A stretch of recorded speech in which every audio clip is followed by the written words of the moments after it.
Hara Hara Shankar, Jai Jai Shankar. Subscribe பண்ணுங்க. ஸ்ரீ மகாபெரிவா திருவடிகள் சரணம். ஹரஹர சங்கர, ஜெய ஜெய சங்கர. நம்மளுடைய வாழ்க்கையில் நமக்கு பணம் அப்படின்றது ரொம்ப ரொம்ப முக்கியமான ஒரு தேவையாக மாறிடுச்சுங்க.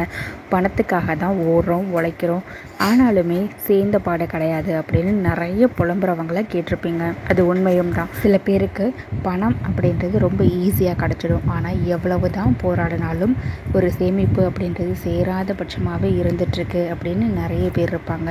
அது ஏன் அப்படின்னு பார்த்தா அவங்க செஞ்ச கர்ம பலன் அப்படின்னு சொல்லப்பட்டிருக்கு. சரிங்க, கர்ம பலனை இறைவனை வழிபடுறது மூலியமாக நம்ம தீர்த்துக்கலாம். அதோடு கூட தான தர்மங்கள் பண்ணுறது மூலியமாகவும் கர்மாக்களை கழிச்சுக்கலாம். மனிதர்களுக்கு கொடுக்கக்கூடிய தான தர்மங்கள் மட்டும்தான் அப்படின்றது கிடையாது. எல்லா விதமான ஜீவராசிகளுக்கு நம்ம பண்ணக்கூடிய தானங்களும் சரி நமக்கு கர்மா கிளென்சிங்காகவும் இருக்கும். அதோடு கூட நம்மளுடைய இந்த வாழ்க்கையில் நமக்கு என்ன தேவையோ அதை கொடுக்கறதுக்கு உண்டான ஒரு பலனாகவும் இருக்கும். இதுக்கு நீங்கள் தேடி தேடி போய் பண்ணணுன்ற அவசியம் கூட கிடையாதுங்க. உங்களுடைய வீட்டு வாசலில் இருந்து நீங்கள் இதை தாராளமாக பண்ணலாம். ஒரே ஒரு கைப்பிடி அவல் எடுத்துக்கோங்க.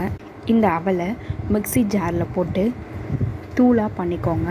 இது கூட ஒயிட் சுகர், அதாவது வெள்ளை சர்க்கரை, இதையும் சேர்த்துக்கோங்க. இந்த ரெண்டையும் கலந்து உங்களுடைய வீட்டு வாசலில் ஏதாவது ஒரு இடத்துல ஒரு ஓரமாக அப்படியே கொட்டி விட்டுருங்க. அதை எறும்புகள் எல்லாமே சாப்பிடுங்க. உங்களால் வீட்டு வாசலில் கொட்டு விட முடியல அப்படின்னாலும் ஏதாவது மரம் இருந்துச்சு அப்படின்னா அந்த மரத்துக்கு அடியில் கூட நீங்கள் கொட்டி விடலாம். இது நீங்கள் தினசரியோ இல்லை வாரத்துக்கு 2 முறையோ இல்லை உங்களால் எப்போல்லாம் முடியுமோ அப்போல்லாம் நீங்கள் பண்ணிக்கிட்டே வாங்க. வெள்ளை சர்க்கரை அப்படின்றது சுக்கிர பகவானுக்கு உரியது. தன்னுடைய நண்பர் தனக்கு கொடுத்த அவளுக்கு பரிசா செல்வ செழிப்பியே கொடுத்தார் கிருஷ்ண பரமாத்மா. அதனால் அவளையும் சர்க்கரையும் சேர்த்து நீங்கள் இந்த மாதிரி எறும்புகளுக்கு உணவாக போடும் பொழுது உங்களுக்கு பண வரவு அப்படின்றது தாராளமாக இருக்கும். இதை செஞ்சு பாருங்கள். ஹர ஹர சங்கர, ஜெய ஜெய சங்கர.